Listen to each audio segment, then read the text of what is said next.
Цаануу та бүхэндээ энэ өдрийн амар амгалан айлтгая. Заяас Ананда подкаст та бүхэндээ хүргэж байгаадаа үнэхээр их таатай байна. Нийтийн даалд ухамсарыг сэргээх Баярлалаа төвийнхөн өмсгөн байгуулагч Бадман Амдагшигаа би урьж авчирсан байна. Бид хоёр та бүхэндээ маш олон цуврал подкастуудыг хүргэсэн. Өнөөдөр бол нэг гайхамшигтай сэдвээр ярилцах гэж байна.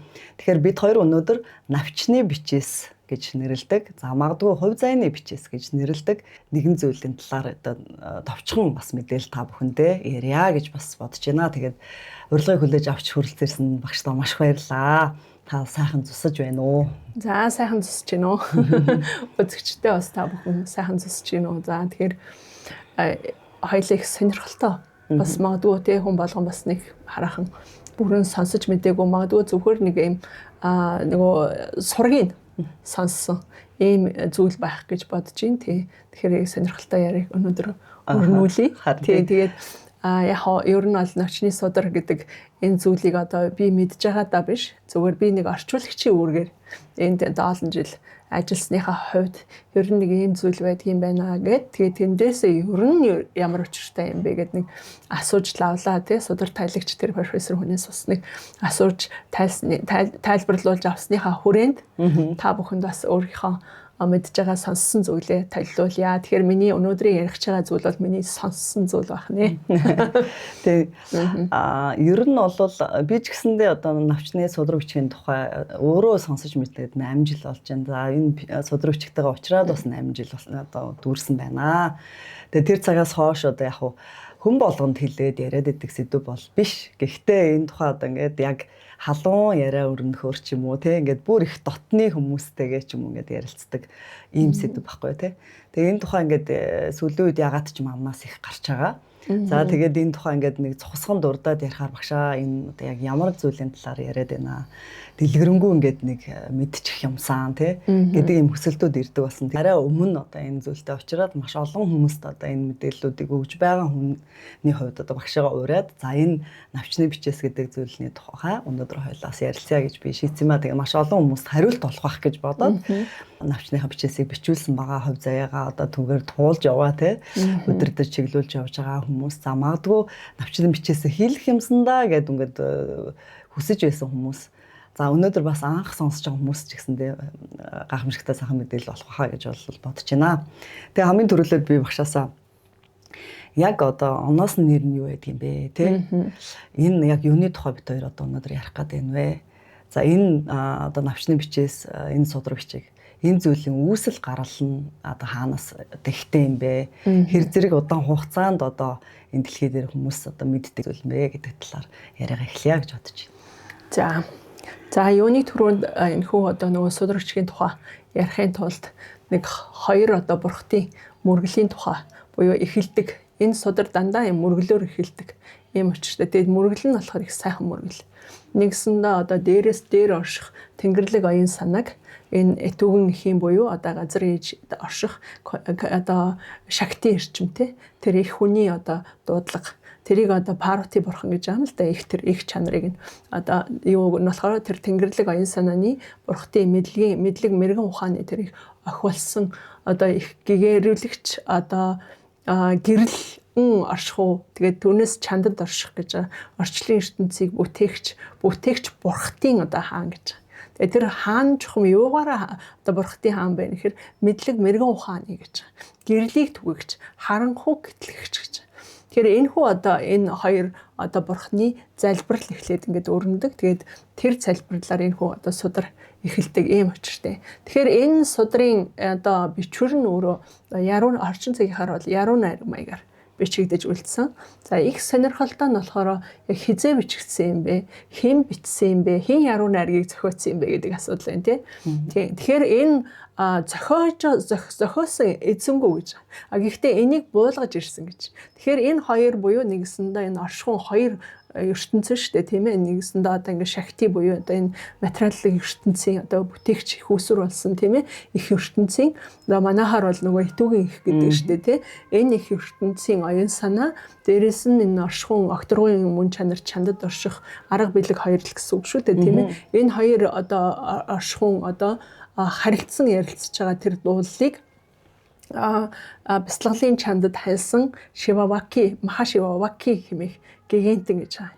За энэ гигантэн одоо бяцлаглалын чандад хайлаад нэг үгээр хэлбэл одоо өнгөрсөн ирээд өгсөн 3 цагийн хүлээснээс гарч хүлээснээс гараад тэгээд тэр окторгуйн тэр хязгаараас энэ хүү одоо үнний мэдлэгийг одоо буулгаж ирсэн юм а гэж. За ийм учиртаар бол судрын ихэн явагддаг. Тэгэхээр эхэнд нь бол тийм ээ нэг үгээр хэлбэл Махашиваваки хэмээх гигантэн Махашива Сукшаманади хэмээх бичсэн дээр тулгуурлан энэ хүү одоо таны хувь заяаны навчны судар хүчийн одоо тайллыг ингэж тайлан хүргэх бэлэн болжээ гэдэг. За тэгээд энийг нь одоо тэгэхээр хэдүүлээ ингээд нэг цаг хугацааны хувьд яг хизээ яг анх бий болсон юм бэ гэхээр ерөнхийдөө яг энэ гигант нь өөрөө сонирхолтой хүн байж тараад байгаа. Шивавакер гэдэг гигантэн өөрөө. Шивавакер гэдэг гигантэн нь өөрөө нэр нь бас их учиртай. Буюу тэ зөвхөн тэр үннийг өгүүлэгч буюу Шивагийн үгийг өгүүлэгч гэж. Түүнээс ч одоо нөгөө өөрөө тэр нэр нь өөрөө тэр учиртай. Тэгээд түүнээс ч нөгөө өөрөө зохиотсон юм бол ерөөсөө биш байна. За ингээд тэр үннийг одоо өгүүлэхдээ одоо яаж нөхөр судар бол ингээд 70 модон дээр ингээд бичтгэхээр тэр хүний гараар ингээд бичигдэж үлдсэн байна. За тэгээд тэр цаг хугацаа амьдарч исэн цаг хугацааг ингээд сайн тооцоолоод үзэх юм бол магадгүй манай эртний өмнөх одоо магадгүй манай эртний те 9 юм уу 10 дугаар зууны үед амьдарч исэн гэж юм л ойрхон байгаа. Уул нь бол ихтэй багшийн үед бол манай багш нэг удаа дурдсан байдаг. За энэ бол Ведийн судар бичиг буюу бичээс үүсгэс өмнөх үе юм шүү. Тэр чинь нөгөө нэг хэрэгцээ нөөрөө штэ 70 модны навчин дээр бичигдсэн байна да. Гэтэл сүүлийн үеийн сударнууд нь магадгүй одоо юун дээр бичигдсэн байдгийг тий. Бас боловсруулсан цаас маасан дээр бичигдсэн байдаг юм. Энтергээд судлаад үзэх юм бол ч юм уу тэр утгаараа магадгүй энийг бол хамгийн эртний судар гэж нэрлэгдэг. За нөгөө талаараа энэ гигант нь өөрөө тийм ер бусын одоо баригдмал чанарг өгөх юм уу? Нэг тэрслэг хүмүүс байдаг штэ тий. Тэгэхээр үзэл бодол нь бол одоо аливаа нэгэн шашин хийгээд үзэл бодлын хязгаарт ерөөсөө баригддаггүй. Баригдмал биш. Баригдмал мөн чанараас ангид оршдог. Ийм хүмүүсийг тухайн цаг үедээ тэрслүүд үзэлтэнгүүд гэж нэрлэдэг байж л да тий. Магадгүй зөндөө олон жишээнүүд байгаа шүү дээ тий. Иймэрхүү хүмүүсүүд. Тэгэхээр эдгээр хүмүүс бол яг үхээр одоо бяцлаглалын юу гэж үздэг гэсэн гэхээр ер нь одоо бурхан гэж яг юу юм бэ гэдэг үзэл нь өөрөө бас айгуу сонир. Тэгэхээр хэрвээ одоо бурхан хаана байна гэд та хайх юм бол тийм ээ ямар нэгэн одоо дүрсэнд биш тийм ээ ямар нэгэн номлолт биш тийм ээ ямар нэгэн үзэл санаанд биш таны одоо хүн болгоны зүрхний чандад оршин шүү дээ гэд. Ингээд хэлсэн байдаг. Тэр би бодчихсон л да. Ер нь альва учрал гэдэг одоо хоёлаа ингээд өнөөдөр уулзаад яриа багш авнар болоод найз нөхөд болоод эгч дүүс болоод ингээд нөхөрлөөд явах. За тэгээ бусад бас олон хүмүүс тийм ээ бид ингээд хамтдаа ингээд суралцаад явах. За энэ арамш багштай ингээд уулзаад явах. За өнөөдөр жишээлбэл магадгүй энэ хаа байсан одоо юуны тэ магадгүй одоо бичснээр бол 7-8 дугаар зууны үед амьдарч ирсэн энэ гигантны тухай хэн нэг хожим нь хаа холын одоо Монгол орнын тухай ярих гэдэг ч юм уу. Тэгэхээр энэ болгон бол тодорхой хэмжээгээр санаандгүй тохиолдол ерөөсөө биш юм байлээ. Яагаад тэгэхээр нөгөө орчин цагийнхаар бол нөгөө vibe нь таарад нөгөө мөн чанарууд нь айгу төстэй мөн чанар. Жишээлбэл мэдээж хэрэг би одоо багшийн үзэл санаа надад маш тааламжтай таардаг болвол миний үзэл санаатай таардаг болвол тэгээд л би одоо жишээлбэл багшаас салахгүй ингээл эрдмийг нь дуусахгүй аим чинь тэр эрдмэн тийм ээ суралцаал явж байгаа шүү дээ. Яг тэр шиг нэг үгээр хэлбэл нэг тийм төстэй бид нартай бас жоохон төстэй. Нэг үгээр хэлбэл ямарваа нэгэн зүйлд ердөөс ингээд туйширдгүй. Бүх зүйлийг бол яах нь цогц мөн чанараар нь олж хардаг, нэгдмэл мөн чанараар нь олж хардаг. Тэгээд тэр төвлөрөл нь өөрөө тий одоо яг туйлын одоо төвлөрөл нь өөрөө зүрхний чанар руу хөтэлдэг. Тэгээ ийм хүн юм билээ. Тэгээд ер түүх нь бол ер нь бол ийм хүн бичиж үлдээсэн байна. Тэгээ бичиж үлдээхдээ бол энийг нөгөө бяцлаглалын агаарт дуусаад чандад дуусж явахдаа сайхан 70 модны навчин дээр ингээд бичиж үлдээч. Тэгэхээр тэрийг нь хэдэн зуун мянган жил ингээд хадгалж үлдээ сүүлд нь нэг хоёр хаан байдаг. Нэг нь хэмблээд нэг Аришүлөө нөгөөх нь бол Чола хаан засаг гэд. Тэр үед дахин бас сэргээсэн байна. Яагаад гэвэл энэ судар бас нөгөө олон зуун жилийн туршид хэрэглэгдээ жоохон хуучраад тэгээ нөгөө их судраас дахиж ингээд хуулбарлаж дахиж 70 модны навчин дээр сэргээсэн. ийм юм бэлээ. Тэгээд ялангуяа тэгэхээр нэг эхний судар бол нэг л байж таарах гэдэг биз тий. Тэгээд тэрийг хуулбарлсан нэлээд хэдэн судар магадгүй хаадуудад байсан байх. Тийм ээ. Тэгээ яг тэгвэл эн чинь өөрөө бас тийм дэлгэмэл түүх биш. Эн чинь өөрөө тодорхой хэмжээний одоо ялангуяа одоо энэ тэгш шиг каст системтэй тий. Ийм газарт болвол яг нууцын нууц чандын чанд зөвхөн одоо хаад язгуур хийгээд брахмын хүмүүсийн тэр дундаа брахмын хүн болгоны бас нэгэд идэг ийм судар биш. Эний чинь нөгөө манайхаар бол нөгөө өвтөгч гэдэг шиг тий. Багшаас одоо шавд ингээд өвлөгдөхтөө удам баг дагдаг. Тэгээд түүнийг тэр удам дотроос нөгөө судар тайлагчийг олдог. Тэгээд тэр хүүхдээ боловсруулдаг байна багаас нь. Тэгээ орчин үед бол нөгөө гүн ухааны одоо юугаар дээрэс нь нэмээд гүн ухаанаар одоо мэрэгжлийн юунуудаа хамгаалдаг. Тэгжээж энэ судар яхан одоо зэрэгт ингээ хүрдэг. Тэгээд тийм одоо манайхаар бол одоо профессор доктор гэдэг байдаг шүү дээ тий. Тийм зэрэгтэй хүрсэн тийм хүн нь бидний одоо өнөөдрийн хүртэл бидний нөгөө нэг туслаад хүмүүст навчны судар гэдэг үйлчлэгийг үзүүлээдсэн тийм хүн тайлдаг. Ийм очиртай юм байна. Тэр эртний тамил хэлсэн дээр бичигдсэн ийм судрыг орчуулдаг. Эртний тамил гэдэг байгаа нь одоо өмнөд энтгийн хэсэг шүү дээ тийм ээ. Тийм. Тамил аймаг гэдэг ер нь бол ингэдэг юм байна. Энтхэг чинь үндсэндээ нэг хоёр их том ариун газар гэдэг. Хойд тэр Гямлан хавийн нутаг байна тий. Хойд Утара хаанд гэдэг. Тэр аймаг бол ерөнхийдөө бол бурхад амьдарчсэн нутаг. Одоо нөгөө ганга мөрний их мэгтэй тэр нутаг. За бас Шива бурхан одоо тэр нөгөө Шиваизм гэл байдаг тий. Вишнуизм гэл энэ чинь энтхэг дотор ч одоо маш олон төрлийн нөгөө аль бурхнаа эхлээд одоо мөн чанараа дээдлж чинь гэдгээр хамаарал тэгэл шүтлэгэнд тийм болоод явчихд юм л л да. Одоо жишээлбэл Шива бурхныг шүтдэг тэр хэсэг бол ердөөсөө бүх зүйлийг нэг хоосон чанарын онол дээр ер нь тулгуурлал бүхнийг одоо хоосон дуруулах тэр өвс тэр мөн чанар тийм ээ. Жишээлбэл магадгүй жоохон төсөөтэй одоо буддын шашин руу адилтгаад үзэх юм бол очрон бурхантай төстөөч гэдэг юм уу тиймэрхүү мөн чанартай. Одоо жишээлбэл Вишну бурхан гэвэл одоо нэг тогтоон баригч альва одоо нэг бүтээгдсэн зүйлийг тогтоон баригч баяжуулж тэлэгч тийм ээ энэ ертөнцийг тэтгэгч нь одоо аахгүй тийм үн чанартай. Тэгэхээр тэр чинь ер нь бол бид нар орчин цагийн бид нар бол ямар нэгэн бурхан нэг зүгээр ямар нэгэн байдлаар сохроор одоо тий ингээл шүтгэхээсээ илүүтэйгээр яг уг чанартай энэ одоо миний хувь заяанд ч юм уу миний оюун санаанд ч юм уу тийм ээ одоо би юуг эндээс ойлгож авах хэрэгтэй юм бэ гэдгийг аягүй сайн ингэж нөгөө нягтлан дотгошон одоо судлах хэрэгтэй байгаа байхгүй. Тэгж юмны чандад гарч иж энэ ийм учиртай юм байна гэд. Тэгж чадах юм бол альва юмыг нөгөө үүсгэж байхгүй. Туйшрал байхгүй болж. Чинь ийм л учиртай. Жишээлбэл би заяаг ийм сайхан үзэсгэлэнтэй сайхан багш сууж байхад нь энэ хүн заяа багш байна гэхээр нь би энэ заяа багш биш ээ гэд бас байж болохгүй шүү дээ. Гэдэггүй гэд ажиллахгүй адилхан байхгүй. Тий. Тэгэхээр тэр шиг одоо брахма бурхныг шүтдэг буюу нөгөө бүтээлийн ихийг энэ орчлын ертөнцийг бүтээгч нь одоо брахма гэж үздэг хүмүүс нь одоо тэр юугаа шүтдэг. За гих мэтлэнгээр одоо ингээд зарим нь бол одоо ингээд юугаа янз бүр тэрнтэй яг адилхан одоо бидний манай монголчуудын хувьд бол бид нар ч гэсэн ялгаагүй. Одоо бид нар чинь тэнгэр эцгээ шүтэн, газар ижигээ шүтэн, од гайрыг ирхсээ шүтэн, тийм ээ уул усаа шүтэн. Тэр үтгийг л уусаа хариуцаад хамгаалж идэг савдаг. Юу сахиусан тэнгэр гинүү савдаг гинүү тэр зүйлээ шүтэн, тийм ээ. Тэгэхээр айл болгоны уламжлал хүн болгоны буюу тухайн одоо удмын уламжлал гэдэг юмнууд чинь ингээд өөрөө байгаа байхгүй. Тэгээ бид нэг удаа багшаас асуусан.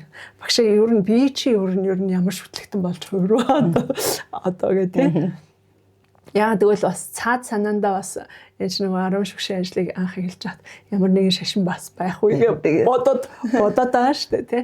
Тэгж жаад ер нь өөрөө би ер нь хийм бэ гэдэг энэ яг нэг удаа асуухгүй. Тэгсэн багш асууж танаад ингээд тухайлаад ирсэн юм одоо өвгдээдсэн тухайлаад ирсэн юм шүтэн байна уу гэж.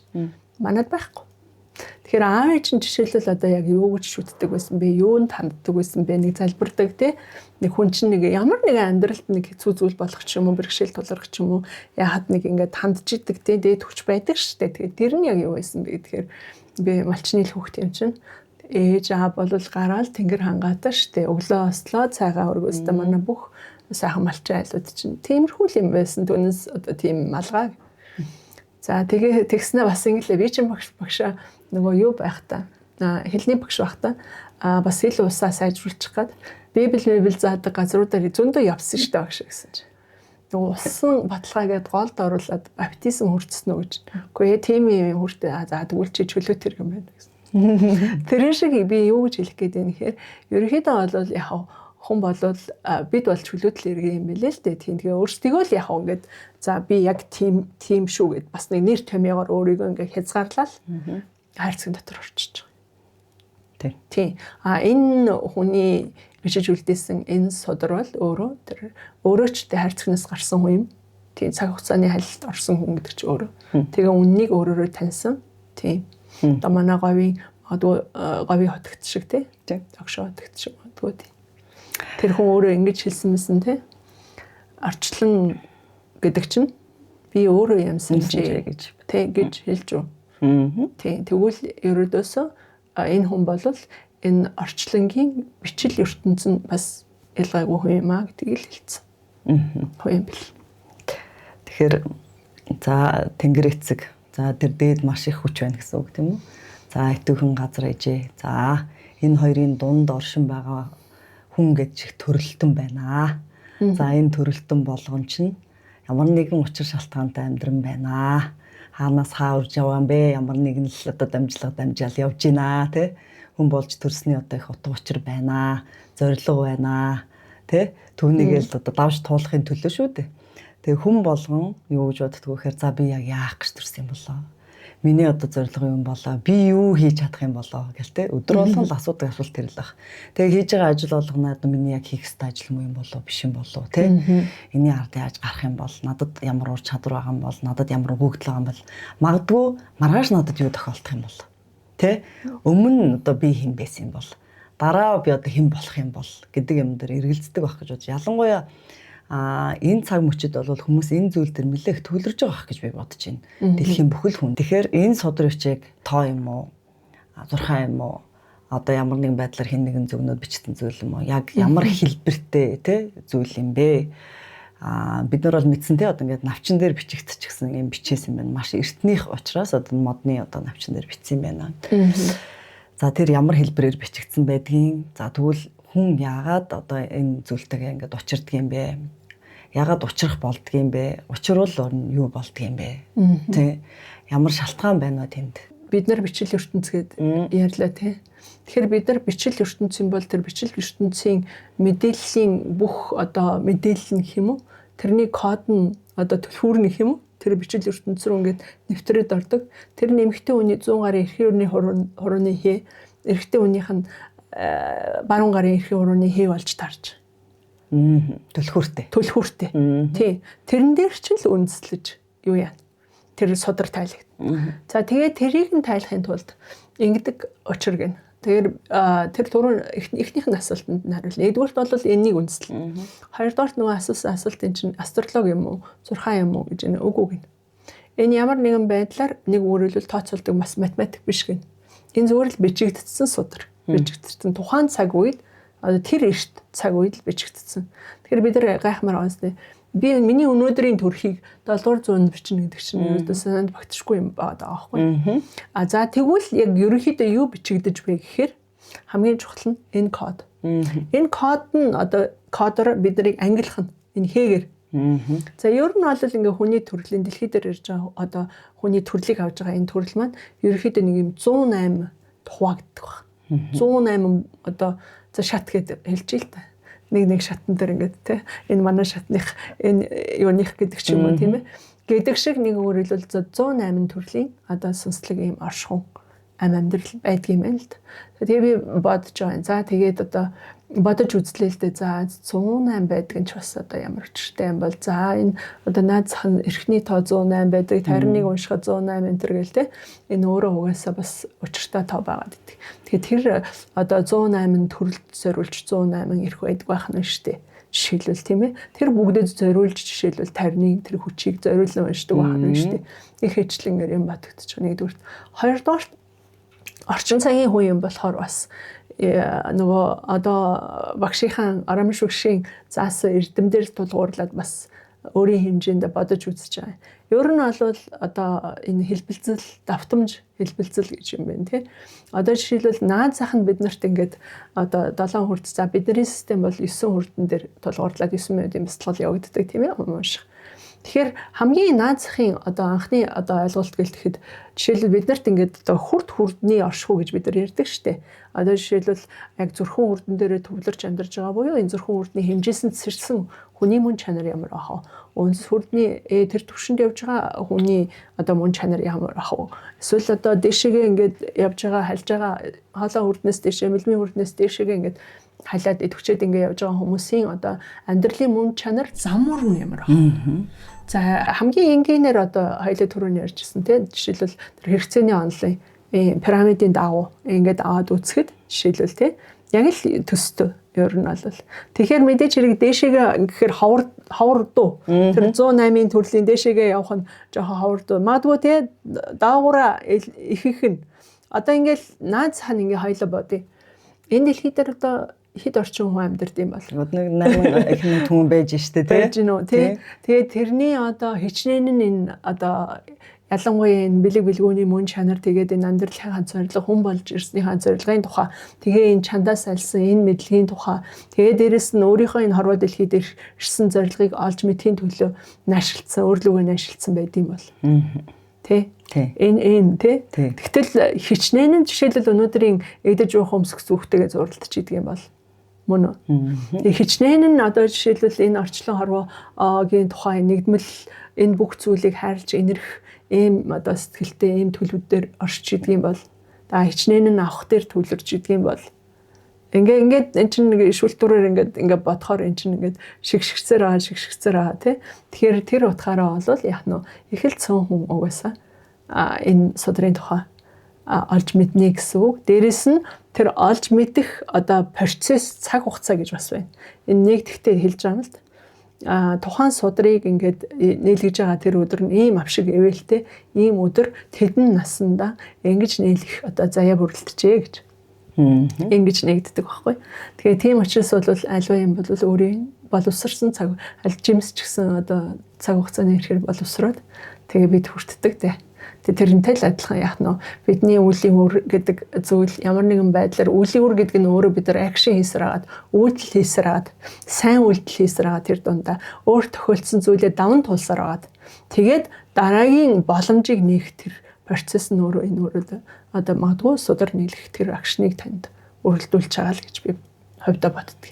Учир нь юу гэхээр ер нь л тийм юм л гэж боддог. Судар нийлгэсний дараа бол ер нь бол нөгөө ингээд яг харахууд ингээд тэмтэрч явж хагаад тэгжээснэ гинтхэн ингээд гэрэл хасаад энэ чинь энэнгүүр явчих замаар гэж байгаа юм шүү тэгээд ингээд өөрийнхөө зам өрөө илүү хэлбэрт болох. Яг тэгвэл тэнд угаасаа нэг тийм бол харчул байгаа тэрийг очиж би мөрөхгүй шүү гэдгээ мэдэх тий. Урд нь тэн дээр би айгүй том юм тэглээд унаад одоо өвдгөө хэмтээсэн. Тэгэхээр одоо би тэрийг очиж мөрөхгүй шүү гэдгээ мэдсэн. Ийм л ухаарлыг олцдог. Тэ нэг ухамсарын шилжилт яг яхаарахгүй хийгддэг. Тэгэхээр би бол бодохдоо бол судар нийлэх нь өөрөө их хувь юм. Гэхдээ хувьдаа бол энэ зөвхөн өөрийн бас нөгөө үлдсэн сайн үлийн гэхээс илүү өгдөөдсийн хичээл зүтгэлүүд тий таны аавын ээжийн удмын ингээд сангуудын асар их мэдээллийн сан ингэж боловсрч явсаар эцэст нь нэг юм энэ судар гэдэг зүйлийг нийлгээд ингээд нэг учраа олоод тэгээд зам өрөө тэгшлэх энэ өөрөө ганцхан одоо өөрийнхөө системийг ариусгах биш цаашаага үргэлжлэх. Тэгээд энд чинь дахиад цаашаага ингээ ярихаар нөгөө мөнхийн сэдв буюу та бол мөнх юм аа гэдэг энэ юм руу л орж тий яагаад гэвэл нэг биеэс нэг хэлбэрээс нөгөө хэлбэр рүү шилжээд ингээ аян санааны өөр хэмжээс рүү та цаг хугацаанаас халиад гараад цаг хугацааны эргүүлгэн доторч та оршиж болно. Буцааж та ирж болно. Эсвэл та доошоогооч чиглэж болно. Эсвэл бүр цаг хугацааны чандаас халиад хаанаас их үсвэрлсэн тэр орон зай руу шилжих боломжийн тухай асуудал байгаа байхгүй. Энд бол илүү их тийм одоо юу гэх юм түлхэц өгдөг гэх юм уу? Тийм ийм л юм биш тэгээд амьдралч. Өөрийнхөө туршлагаас ярил гэж бодож байна л да. 2018 онд би навчны судартаа одоо учрах надад ийм хувь заяа хувь дахиол болсон байна.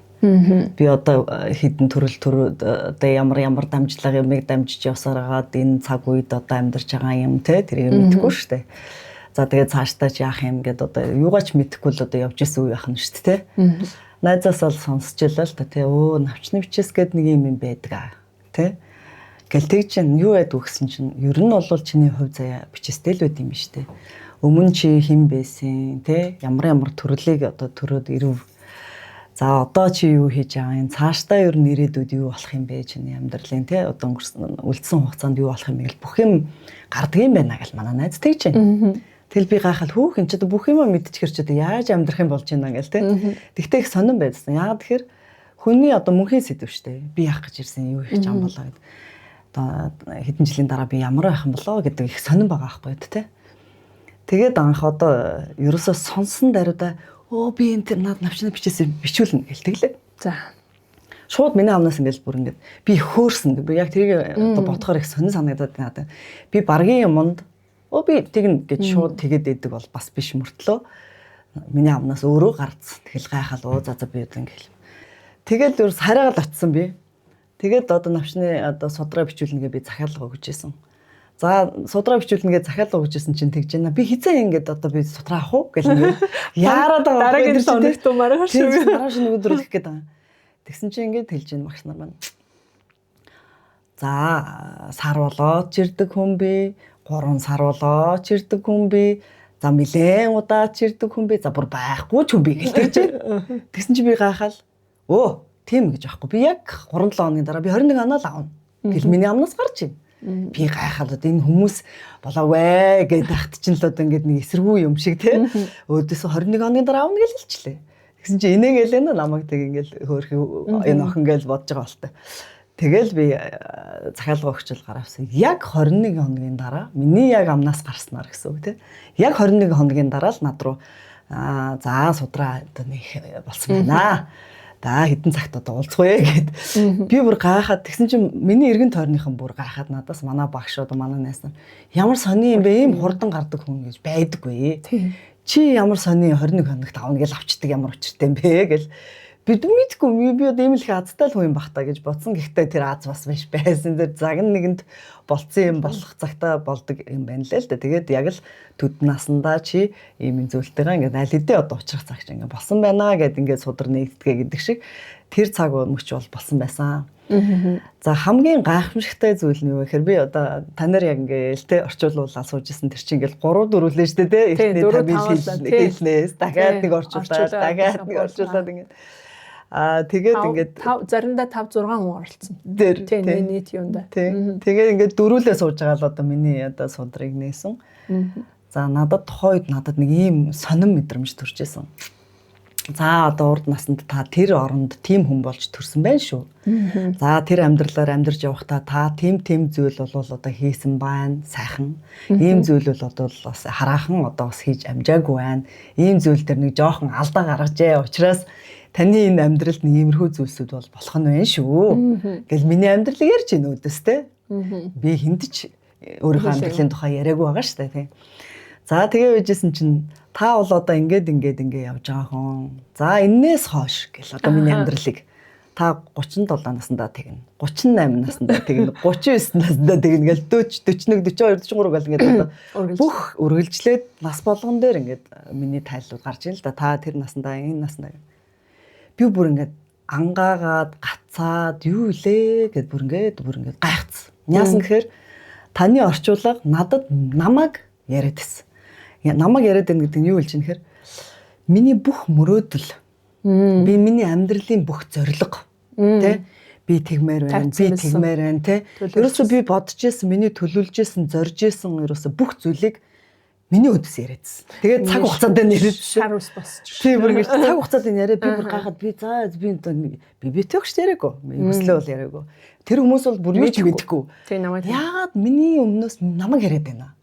Ярихдаа миний хүсэл мөрөөдлийг миний одоо тэр амьдралыг ингээ яриад байна гэж би бүр гайхаал. Тэгтээ би дотроо ингээ баярлаад байгаа шүү дээ тий. Миний хүсэл мөрөөдөл биелэх нь шүү дээ тий. Миний яг мөрөөдөжсэн амьдрал ингээ биелж байгаа мөгөө гэж бодогдоод. Тэгээ бүр ингээ баярлахын дээр баярлаад.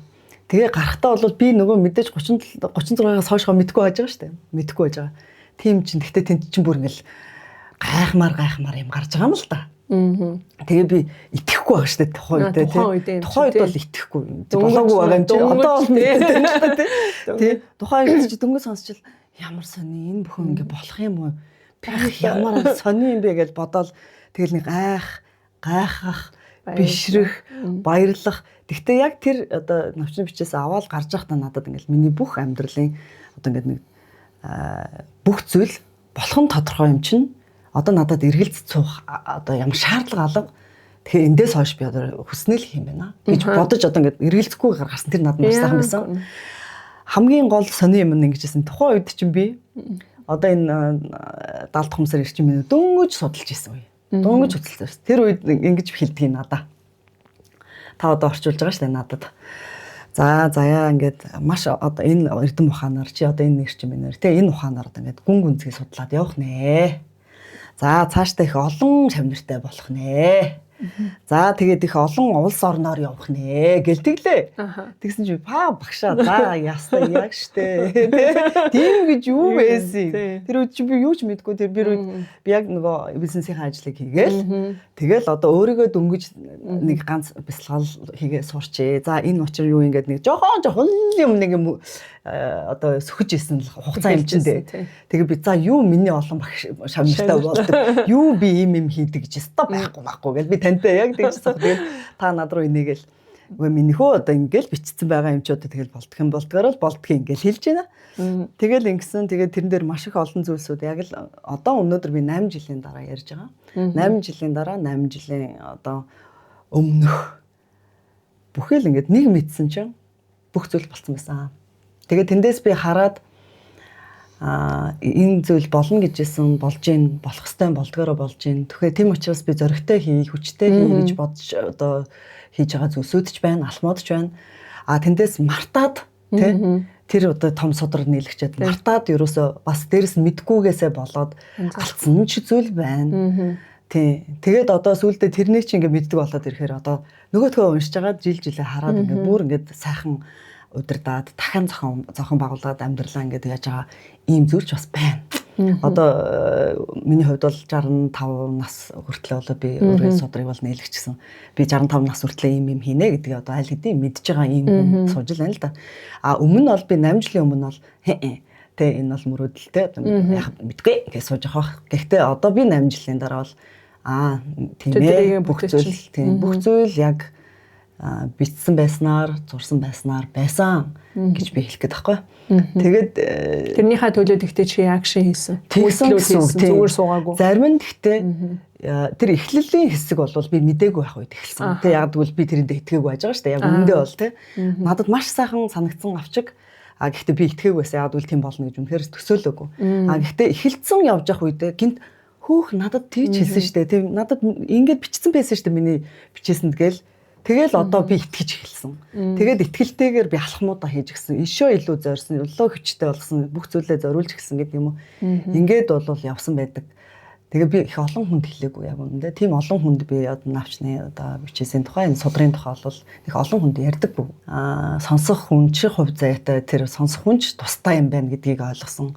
Сонссон ч энэ навчны бичээстэйгээ уулзрах одоо ерөөлтөө хүн гэдэг ч маш цөөх юм байна гэдгийг ч бас ойлгосон. Гэхдээ энэ цаг үед битээр ярьж байна гэдэг нь бас цаг нь болсон хүмүүс олон байгаа болоо гэж бодож байна. Тэр болгон бид нар бол олон хүмүүст нэг яриад байдаггүй. Юусоо дэлгэж байгаагүй сэдв шүү дээ тий. Одоо анхудаа л бараг битээр ингэ навчны бичээсээ тухай дэлгэрэнгүй ярьж байгаа байхаа гэж би бодож байна. Миний хувьд бол туршлага бол ингэж эхэлсэн. Тэгэхээр би танаас юу гэж асуумаар байна гэхээр та анх яаж мэдсэн бэ? Энэ хүмүүсийн навчны бичээсийн судрыг одоо нээлцэж орчуулга хийж өгч байна бай. Эндээс одоо ямар туршлага тий ямар одоо зүйлийг сурч мэдэж ойлгож ухаарч хүмүүст хэлмээр энэ төр болдог бай тий. Энд чинь хүн ойлгоод ирэхээр л амьдралдаа хэрэгжүүлээд түүнийгээ бусдад бас хэлж эхэлнэ шүү дээ тийм ээ. Тийм байдаг учраас. Түүхэн өөр их ингээ юу багшийн том охин гэрлэх болоод 2012 он санагдчихээн. Тэр хавьд л баг. Тэгээд юу яаж нөгөө жоохон одоо ойрын хамаатан байх магадaltaй. Одоо нөгөө хэдэн үе ингээ олдсон ч гэсэн бас нэг хамаатан холын хамаатан байдаг шүү дээ тий. Тиймэрхүү байх магадaltaй байж л дээ тэр хэд хоорондоо. Тэгээд яг хоорондоо эцэг хин яриад за энэ хүүхдүүд одоо ингээ хайр сэтгэлтэй болцсон тий. Тэгээ одоо ингээд судар номын нээлгээ гэж л тий. Тэгээ тэр болтол бол манай багш гэж байгаа. Тэр болтол бол багш цэвэр нөгөө эмчийн сэтгэлгээгээрээ буюу шинжлэх ухааныхаа хүний ээж нь бүр ичнээ удаа яг судрыг нийлэх гэж оролцсон гэж ээж нь амьд сэрүүн багт. Тэгээд тэр хэд ерөөсөө за ээжээ би ч одоо хэн блэ би хэдвэр зуунд амьдарч байна те улирсан баларсан те юм мухаг зүйл одоо баг натта бити баг ярих нь холгүй тийм төвшөнд байсан гэдээ багш ирдэг байхгүй. Тэгээ хүний амьдрал болсон хань нөгөө хамгийн хайртай охин өрнө. Хүний хань болох гээд явхаар одоо уламжлалаа бас нэг бодноо да хүн чи хичнээн ч одоо зүтгүүр хүн байгаад өөрийнхөө хүн байгаа те за нэг бас нэг ямиг нь сонсч хийгээд ингээд шаны гэдэг чинь манай хөргөн те читнэ хоёр судраа нийлэгч. Гэхдээ тэр энэ нийлгсэн учир нь болохоор ийм одоо энэ судар навчны судар гэж штэ нэлээд олон бүлэгтэй. Тэгээ одоо ингээд бидний үйлчлээд байгаа энэ үйлчлэгэнд хамгийн ихнийхээ судар нь штэ. Тэр ерөнхий бүлгийн судар гардаг. Ерөнхий бүлэг. Ер нь ерөнхий ноён нуруу гэж үүдэг штэ. Тэгээ тэр шиг ерөнхий бүлэг. Тэн дээр нэмэх нь нэг хоёр нэмэлт заслын бүлэг, тарины бүлэг гэдэг. Хоёр. Нэг өөрөлдөл тэр заслын бүлэг гэдэгт нь нөгөө урд хүрэлтөө яг юу хийгээд юунаас болоод одоо алдаа оноо.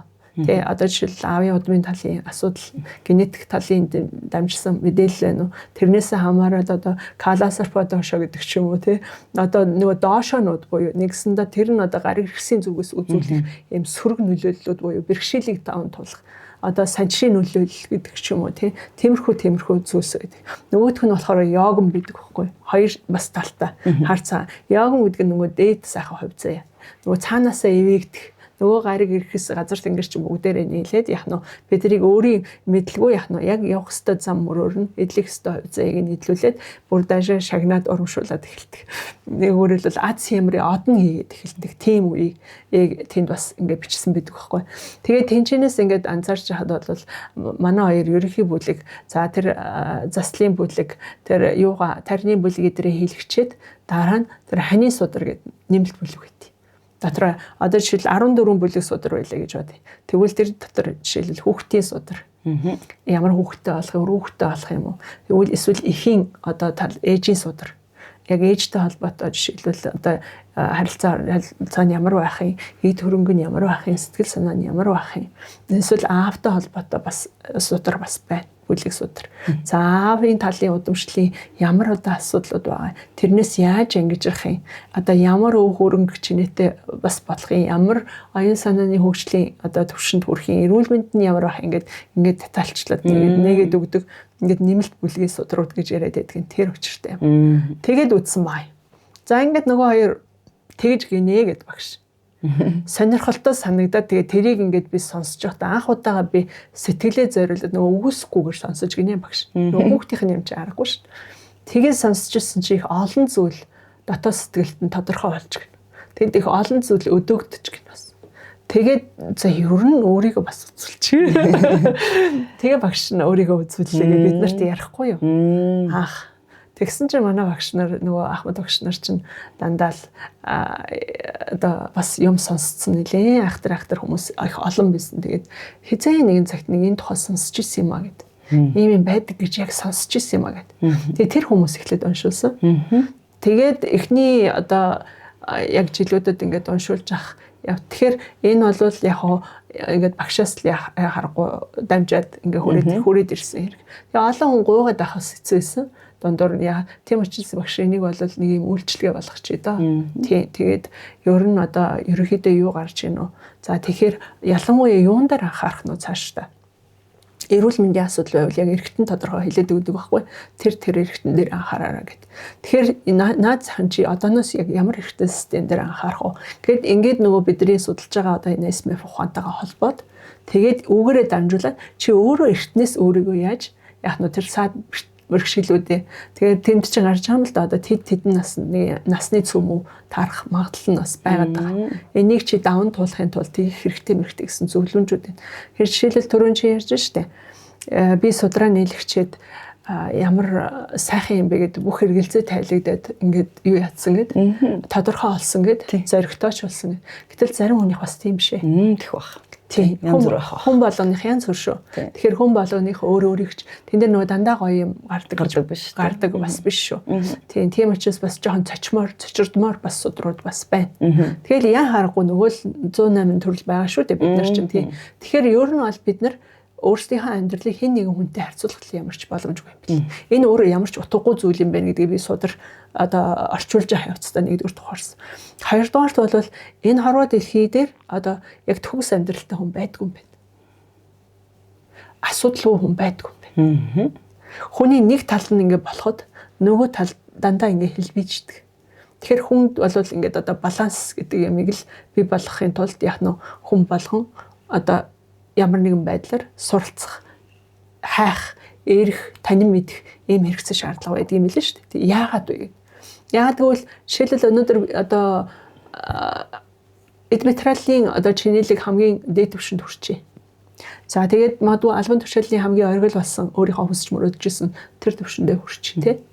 Гэтэл энэ хойно хүүхэд зул гаргадаг л. Яах вэ? Тэгэхээр хүн чинь үр хүүхэд хэрэл жишээл унаад өгдөг тий. Эсвэл магадгүй өөрт хувийн амьдрал нөгөө сэтгэл ханамж байдаггүй. Амьдралын утга учир байж өгдөггүй тий. Нэг савдахгүй сэтгэл зүй байгаад байдаг. Ганцаардлын ч юм уу тийм ээ. Тэгээ тэрийг ингээд нуухын тулд чи хүн чинь ингээд янз бүрийн олон зүйлийг ингээд оролдож үзээд тэр болгондоо алдаа мат хийгээд дахиад өөртөө төв учруулад ингээд явчихдаг. Тэгээ тэрнээсээ хүн чинь хүн л юм болсон нөгөө өөрийн мөн чанартай ингээд нөгөө нэг бүр чамдтай бол юм маш хүмүүнлэг байгаа шүү дээ. Хинч байсан гэсэн. Маш хүмүүнлэг. Тэгээ бүр цаашаагаа явах юм бол бурхан байгаад байгаа шүү дээ. Тэгэхээр эзэн нэгэн өдөр бас нэг ингээд голдон юм бодогдох нь л дээ хүн. Би ер нь яагаад ингэж байгаа юм бэ? Би яах ёстой юм болоо? Эдээ дуугаа дөмсөө зүгээд идлээд те бүх юмыг авлаа шүү дээ. Тэгээд болохгүй. Гэхдээ бас нэг жишээлбэл за бусад хүмүүсийн хувьд бол тий одоо хэрэгцээний дутагдал байж бол би одоо ядуу байна, зүдүү байна, оюутан болмоор байна, сурмаар байна, тий хань ажилтай болмоор байна гэд ингээд зөндөө олон асуудал одоо. Гэтэл тэр болгоныг жишээлбэл авцсан. Бидний нүдэн дээр бол ингээд төгс амьдраад байгаа хүмүүс ч гэсэн ялгаагүй асар том ангал мэт одоо ийм доош нь тэнцвэрийг нь алдуулж идэг, амьдрал нь хөл алдуулж идэг. Ийм зүйл байдаг юм байна гэдгийг л ойлгосон. Тэгээд магадгүй судар энэ их олон хүний хувь зайны навчны судрыг ингээд орчуулж авах явцдаа хүмүүсийг илүү их хайрлах сэтгэл төрсөн гэх юм уу? Бүгд л хичээж яваа юм биш тэгж. Учрал болохгүй болохоос ш бүгд л өөр хичээж яваа юм байна. Тэгэхээр энэ нь сайн, энэ нь муу ингэж байхгүй.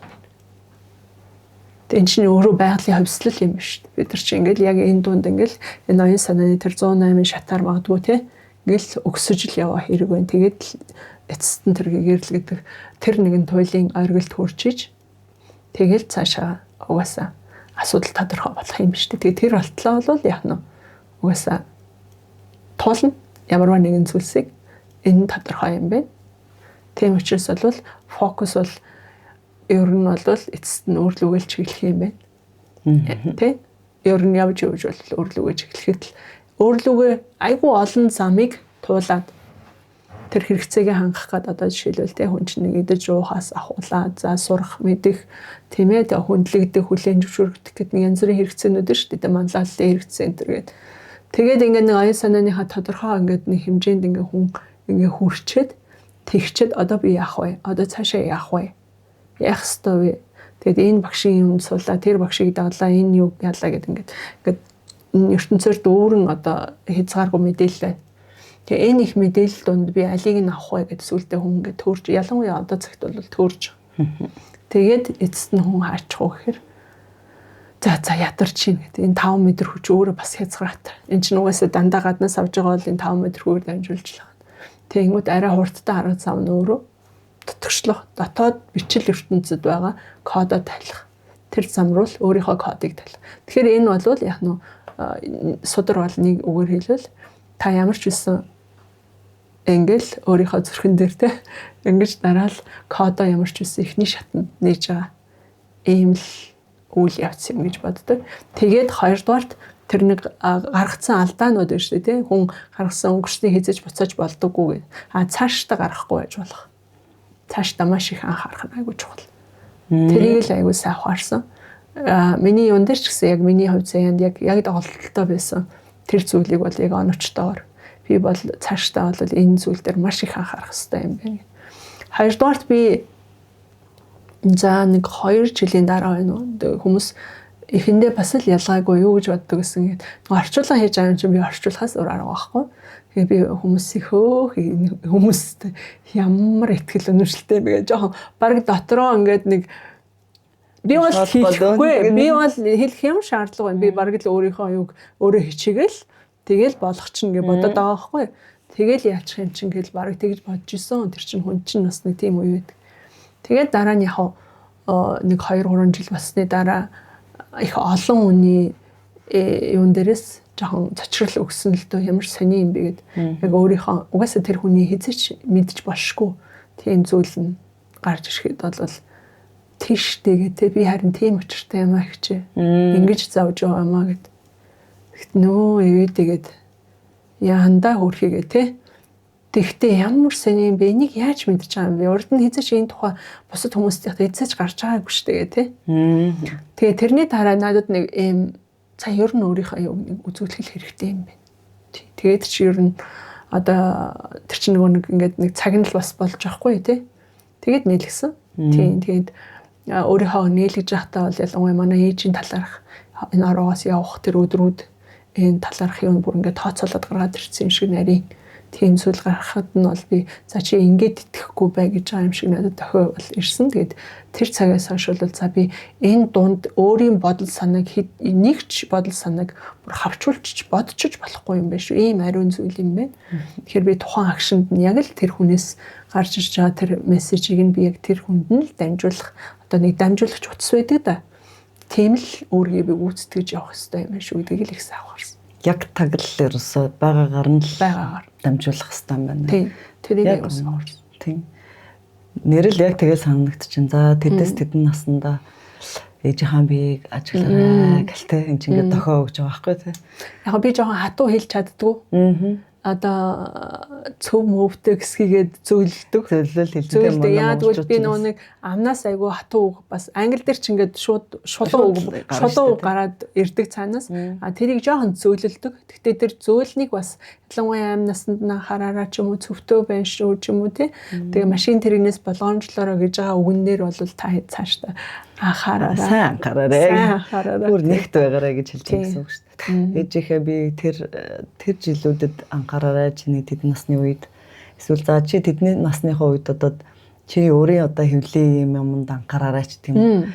Тэгээд миний бас нэг юу байдаг байхгүй юу. Үнэхээр л ингээл хүний хувь тавилан бичээстэй байдаг байхгүй юу. Тэр ингээд лусын сүмүүдээр засал хийлгэрээ энэ гэсэн байсан байгаа байхгүй юу. Тэгээд лус мус гэж тэр үед юу ч мэдэхгүй байхгүй юу. Лус гэхээр одоо ойлголт маш гүйхэн байсан байгаа. Тэгэл яадгийн ч ойлгоогүй. Тэгэл лусын сүмийн заслууд энэ төр гарсан байсан байгаа байхгүй надад. Тэгээ тэрийг би ойлгоогүй учраас үнэхээр хайцсан байсан.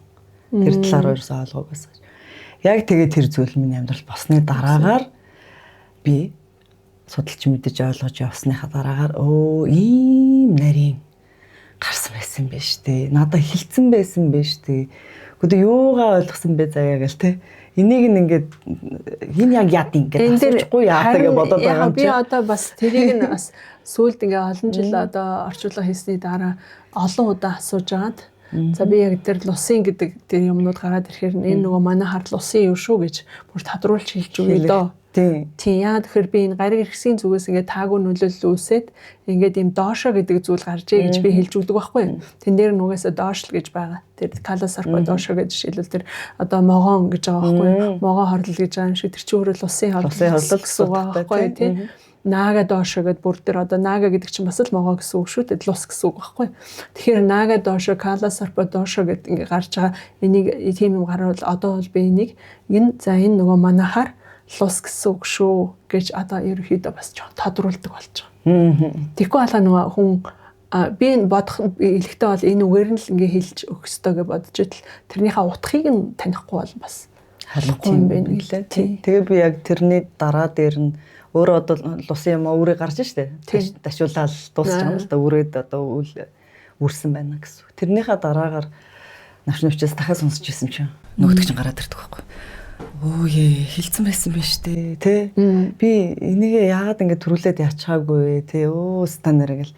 Тэгтээ үнэхээр л хэлсэн байсан байна. Үнэхээр л миний бичсэн байсан байна. Миний хувь тавиланд бол зурагдсан байсан зүйл байна гэдээ ойлгочихсон. Тэгээд танин мэдэх, мэдлэгтэй байх, ойлгож ухаарах.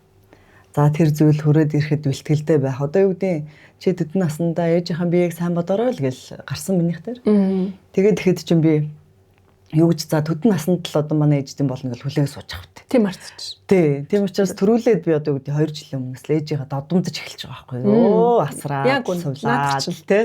Засал гэдэг чинь яг үнэн тий. Одооноос өнөөдрөөс эхлэх хэрэгтэй. Тий, өнөөдрөөс. Энэ зүйлийг надад яагаад миний гарт өгч үү миний хувь тавиланг. Надад тохиолдох тэр зүйлсүүдийг яагаад миний гарт өгсөн бэ гэвэл чи заяа засаж залруулвал өөрөө мэдээ чадлаараа энийг засаач гэдэг надад энэ одоо боломжийг олгосон байж тээ энэ ч одоо ямар их хувь тавилан бэ тий. Тэр хувь одоо боломжийг өөрийнхөө гар дээр тавьчаал англ юм байна гэдээ ангаагаад сууж болохгүй юм байна гэдгийг л би ойлгосон.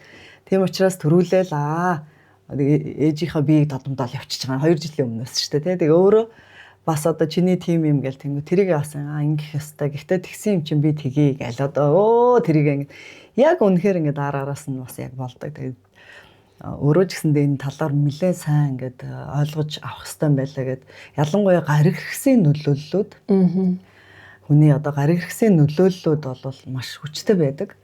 За энэ гариг хэрэгсийн нөлөөллүүдийг одоо яагаад юм байгаа юм бэ гэдгээ бас өөрийн хувь заяа удам өгсөнд одоо хэдэн үед хаана ямар одоо нөлөөлөлт ямар үйл юмнаас болоод одоо энд ирсэн байгаа мэдээлэл байх боломжтой гэдгийг бас одоо өөрөө тайлаад тэгээд тэрний одоо өмнөөс засаж залруулж авах миний хувь заяанд байгаа юм чи байгаа л гэсэн үг. Би засаагүй бол байж л байгаа гэсэн үг учраас тэрийг бол ингээд засах хэрэгтэй даа гэдэг ингээд ойлгож байна л да. Тэгээд ингээд явдаг. Тэгэхээр их гайхамшигтай зүйлүүд ингээд хүмүүст гайхуулаад байх нэг жоохон сонин хэцүү.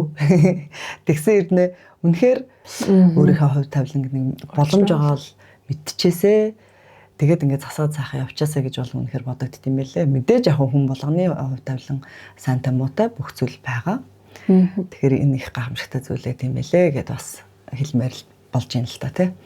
Тэгээд энэ одоо орон зурхаа бол биш. Ямар нэгэн байдлаар тоо боддог юм бол бас биш. Ерөөсөө ганцхан бичигдсэн судар. Тэгээ ганцхан одоо эрхийн хурууны хээл байхад одоо тий болоо гэж байгаа шүү дээ. Бүр их сонирн байдаг. Ганцхан эрхийн хурууны хэгээр л тэр хэм болгоно нэртэй тий. Таны одоо хэний нэр ингэн судрын ихэнд. За ингээд одоо таны одоо хэний хээг судрагчийн ухаанаар ингээд тайлж байна гэд. Тэгээд ингээд тайлаад үзэхэд бол та одоо дуун цагаан одоо хясаа мэт хийтэй ийм юу байна. Тэгэхээр ийм учраас бол та одоо Вишну бурхны буюу эд баялагын одоо охин тэнгэр Лакшми бурхны хэвэлд багтаж төрсэн хүн юм байна. Тийм учраас энэ насандаа бол та одоо эдийн засаг санхүү мөнгөний баялагаар хизээч дутахгүй эргэн тойрныхоо тэжээж явах заяан төрчээ гэж. Тэгтэл зарим жишээлбэл одоо юм номын бэлэг мэлгүүний одоо хийтэй. Гэх мэтлэнгээр ингээд өөр нэртэй.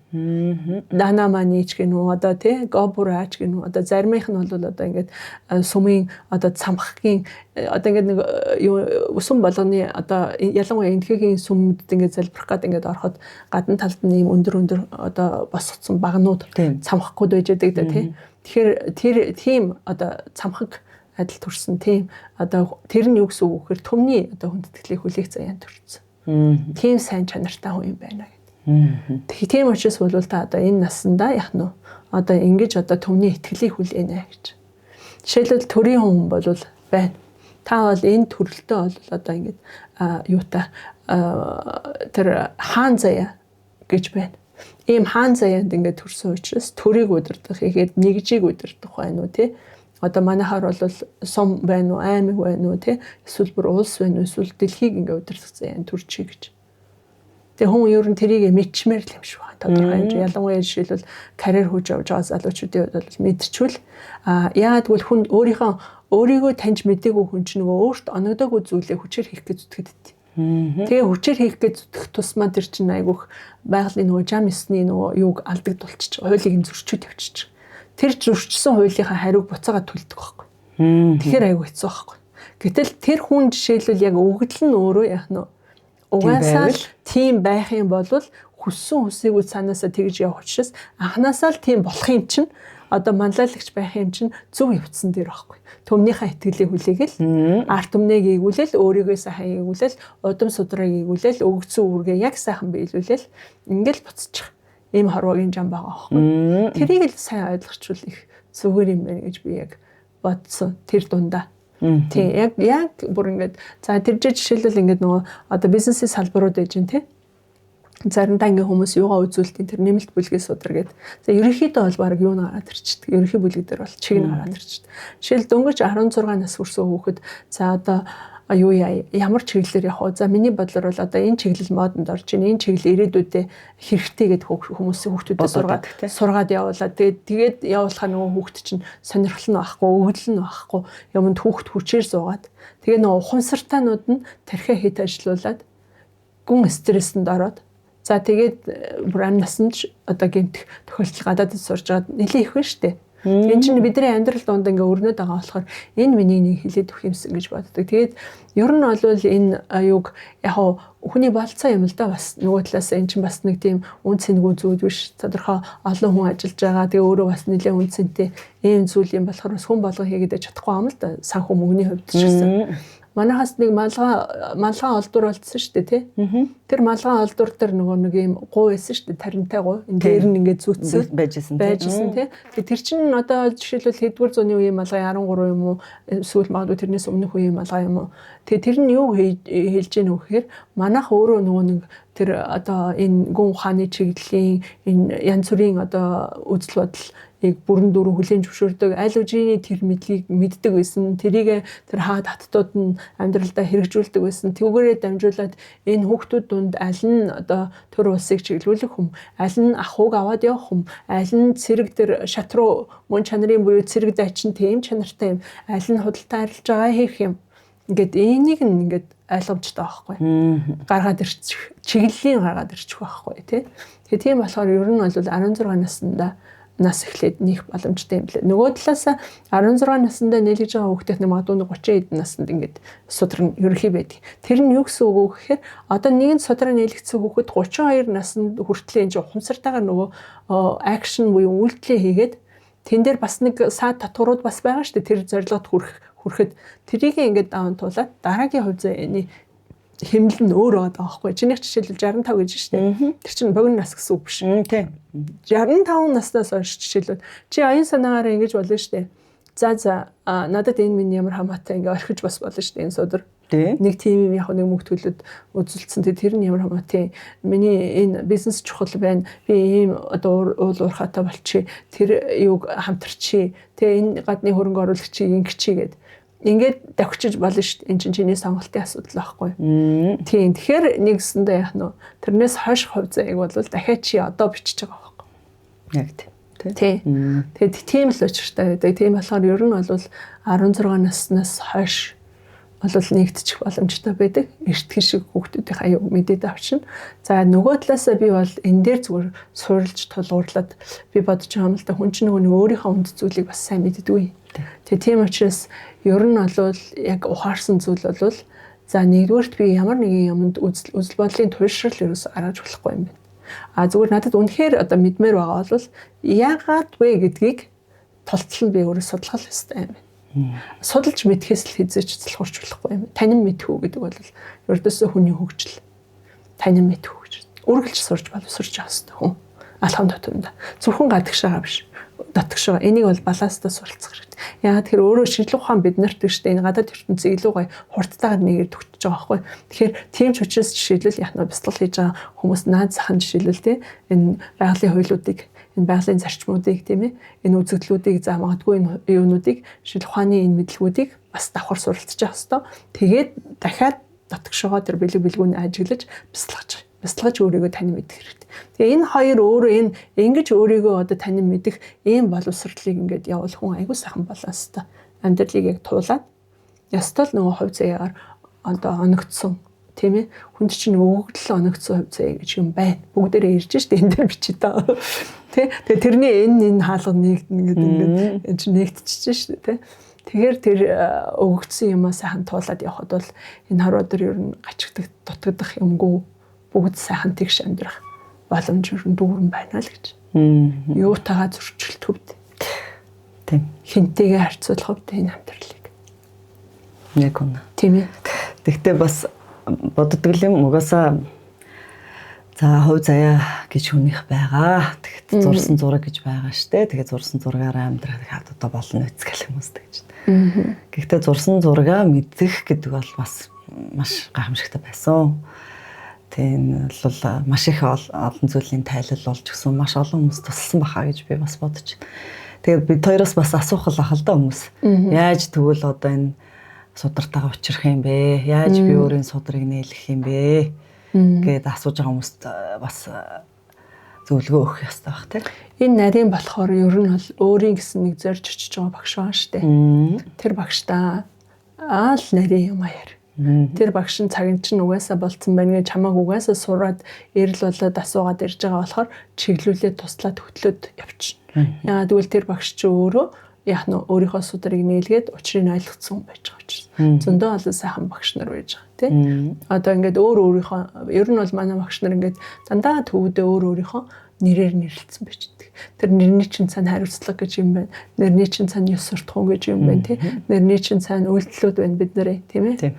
Тэгээ тийм учраас нэрний цаана хүндэтгэл тийм ээ. Таны тэр нууцыг чандлаад хадгалах тэр ухаан бас орчил. Нарийн юм болохоор мэдээж хэрэг яг олон хүн орчуулад авах бас боломж байдгүй юм. Хүний л нууц юм чинь тийм ээ. Хувь хүний нууц шүү дээ энэ чинь тий. Тэгэл нэг орчуулга явагдана тэгэл мартна. Тэгэхгүй бол тэр олон хүний хувь заяа нэмийг хэцүүтэй хэцүүлдэж зураад сайхантай хөөрж чаргууцалтад одоо хайч хувьд тийм ээ. Тийм тэгэхээр ер нь бол тэгэл яг орчуулга дуусаад тэгэл бүгд мартдаг. Тэгээд буцаад минийх юу гэж хэлээ гэж асуух ямарч боломж байхгүй. Яг зүгээр бичлэг бол хүрээд ирдэг. Тийм бичлэг бол хүрээд ирдэг. Тэгэхээр багш нартайгаа уулзсан л хамгаас тэр. За навчны бичээстэйгээ учраа за судраа бичүүлье, судраа бас нээлгье гэж одоо бодож байгаа. Тэр ингээд сэтгэл угаасаа яг би хэлээд байна шүү дээ. Би бичүүлнэ гэдэг нүгэн ч мэдгүй ээжиж бараг шахуу тий. Тэрэн шиг тэгэл учирдаг гэдэг шиг тэгээд хүний одоо дотор одоо сүнс чинь өөрөө л одоо мэддэг юм дөө. Тэгээд гогдоод нэг мэдхэд нэг газар аваачсан л байж тээ. Та бүхэн өөрсдийнхээ багш нарт би ингэмээр байна гэт хэлгээд тэр хүмүүс чинь сайхан замчлаад ингээд өчнөө бас түргэн шуурхай болдог бас одоо процесс бол биш. Гэхдээ маш хүлээцтэй. Ер нь тэгээд цагийн юм цагтаал байд юм билэ. Цагийн юм цагтаа болдог. Цагийн юм цагтаал одоо учирдаг тийм байх нь байна. Тэгээд юм нэг юм гайхамшигтай зүйлийн талаар бас ингээд ярилцъя гэж бодсон. Юм нэр маш их учиртай байгаа шүү. Одоо энэ хурууны хээ даруулаад байдаг те. Тэгэл юм болгонд ингээл цор ганц байдаг миний хурууны хээ те. Өөр хизээч тохин давтахгүй. Тэрвэр одоо намайг сайн байсан ч олдог, муу байсан ч олдог зүйл нь шүү дээ. Тэгээд тэрнтэй адилхан. За тэгвэл надад орчлонд ганцхан ийм хүн ийм л байгаа гэдэг хувь заяа ч гэсэндээ байна гэж бодохоор үнэхээр сонин гайхамшигтай байдаг юм. За энэ үргээд өнөөдөр бид хоёр хүн гээчт нь бол үнэхээр зурсан зураг тийм ээ. Хүний амьдралын хувь тавилан гэдэг бол бичээстэй зураастай байд юм аа гэдэг тухай бас нэг товчхон ярилцаад тэгээ түүнийгээч бас мэдэж олж таних тийм ээ. Ийм бас боломж биднэрт байдаг юм байна. Тэр хувь тавилан бас байдаг юм байна. Олон хүмүүст бас энэ боломж энэ цаг мөчид нь болж байгаа юм байлгүй дээ. Бид тээр ярьж байгааг бодвол энэ бол бас яг үндэл тоглоом биш. Хүний хувь тавилан хүний хувь тавилангийн тухай ярина. Хүний хувь тавилан бичээстэй байгаа орчлонгийн хууль руу бас тэр болгоод ингээд оролцоод ингээд байх бас боломж үүндээ байдаггүй. Энэ бол маш чухал зүйл байдаг. Тэгээд одоо сонсох ёстой хувьтай хүмүүс нь сонсож те нээлгэх хувьтай хүмүүс нь л нээлгдэг. За тэр хүмүүст одоо юм боломж олддог. Тэгэхээр гайхамшигтай зүйл бас энэ дэлхийн ертөнцийн дээр маань байдаг юм шүү гэдэг тухай бас ингээд ярмаар болоод ингээд бид ярилцлаа. Тэгээд урилгыг нь хүлээж аваад тийм ээ студид хурж ирээд тэгээд дэлгэрэнгүй сайхан өөрийнхөө маш их мэдлэг за дуршлаг бид нарт ингээ хуваалцсан танд маш их баярлалаа. Энэ удаагийнхаа подкастыг бас энэ хүргээд дүүргэе. За тэгээ бид хоёрын яриаг ямар ч үсэн сонсоод хүнд ямар нэгэн байдлаар одоо багч гэсэн юм гэрлийн гялба дотооддоо тий надад нэрэл одоо хязгааргүй их боломж бас байна. Надад ч гэсэн сайхан өгөгдлөө те өргөд даалгаврууд ийм сайхан хувь заяа өнөгдсөн байж тээ. Ийм сайхан оронд ирсэн байж тээ те гэдэг тийм нэг юм ихтгэл үнэмшил нь хамгийн гол нь одоо авсан байгаасаа тэр нь л хамгийн чухал юм. Хэн юунд үнэмшин тийм зүйлс одоо амьдралд нь угаасаа тохиож идэг. Тэгээ тийм учраас өөрийнхөө хязгааруудыг жоохон давж те илүү сайн сайханд итгэж сайн сайхан гэрэл рүү тэмүүлж тийм ээ ертөнцийн гайхамшиг руу тэмүүлж итгэл үнэмшилтэйгээр урам зоригтойгоор тийм ээ биеиндээ урам өгж ингэж эв найртай хэдүүлээ ингээ амьдарч чадах юм бол мэдээж бид нар бүгдээрээ сайхан амьдрах болцоо ирсэн ийм сайхан цаг үе байна. Энийг заавал хүргье гэж зорж байгаа танай хамт олонд бас маш их баярлалаа. За маш их баярлалаа. Ингээ та бүхэндээ баярлалаа. Дараагийнхаа подкастын дугаараар уулзцгаая.